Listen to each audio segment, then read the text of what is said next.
This is Surya Chauhan. Welcome to biology class. ఈరోజు మనం ఈ క్లాస్లో sex determination in human beings, లింగ నిర్ధారణ, మానవులలో లింగ నిర్ధారణ ఎలా జరుగుతుంది అనే విషయము తెలుసుకోబోతున్నాం.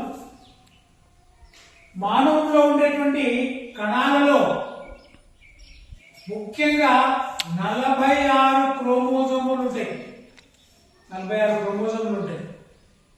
ఈ 46 క్రోమోజోములు సింగిల్ క్రోమోజోమ్స్ 23 జతలుగా ఉంటాయి. 23 జతల క్రోమోజోములు అంటే 46 క్రోమోజోములు అని అంటాం. మానవుల్లో ఉండే ప్రతి కణంలో ఈ క్రోమోజోములు ఉంటాయి. అయితే ఈ 23 జతల క్రోమోజోములలో 22 జతల క్రోమోజోమ్స్ ని ఆటోజోమ్స్ లేదంటే శారీరక క్రోమోజోములు అని అంటారు. అవి ఎన్ని ఉంటాయి? 22 జతలు. ఇంకా ఇంకొక జత, మిగిలినటువంటి జతను అల్లోజోమ్స్ లేదా లైంగిక క్రోమోజోములు అని అంటారు. ఈ లైంగిక క్రోమోజోములు లేదా అల్లోజోమ్స్ ఎన్ని ఉంటాయి అంటే ఒక జత క్రోమోజోములు ఉంటాయి. ఈ ఒక జత క్రోమోజోములు ఏవైతే ఉన్నాయో వీటినైతే మనము లైంగిక క్రోమోజోములు లేదా అల్లోజోమ్స్ అంటామో, ఆ ఒక జత క్రోమోజోములు మాత్రం లింగ నిర్ధారణ చేయడానికి ఉపయోగపడతాయి. కాబట్టి ఆ ఒక జత క్రోమోజోములు ఆడవారిలోను మగవారిలోను వేరువేరుగా ఉంటుంది. ఆడవారిలో ఉన్నటువంటి ఒక జత క్రోమోజోములు ఎక్స్ అండ్ ఎక్స్. ఇవి అండకణములో ఎక్స్ క్రోమోజోమ్ అనేది ఉంటుంది. తర్వాత మగవారిలో ఒకటి ఎక్స్ ఒకటి వై, ఒక జత క్రోమోజోములు మగవారి యొక్క శుక్రకణములో ఉంటుంది.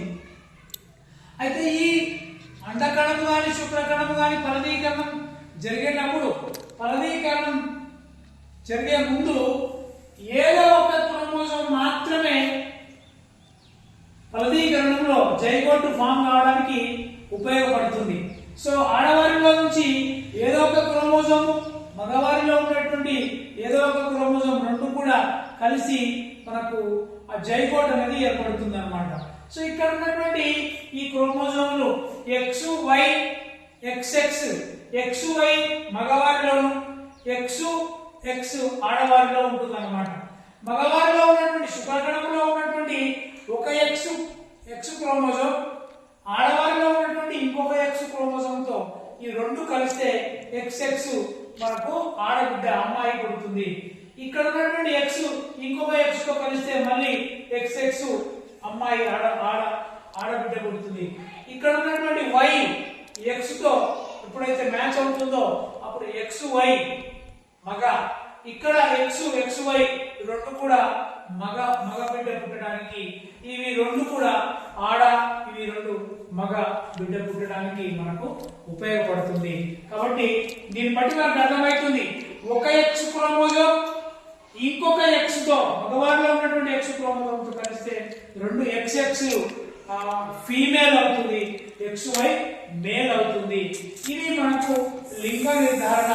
మన బాడీలో ఉన్నటువంటి క్రోమోజోమ్స్ ఏవైతే ఈ క్రోమోజోమ్స్ సెక్సువల్ క్రోమోజోమ్స్ అంటామో, ఆ క్రోమోజోమ్స్ సో రెండు కలిస్తే ఎక్స్ కలిస్తే అమ్మాయి, ఎక్స్ వై కలిస్తే అబ్బాయిగా మనము నిర్ధారణ చేస్తాము.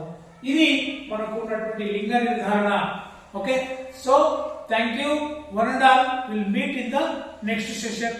Thank you one and all.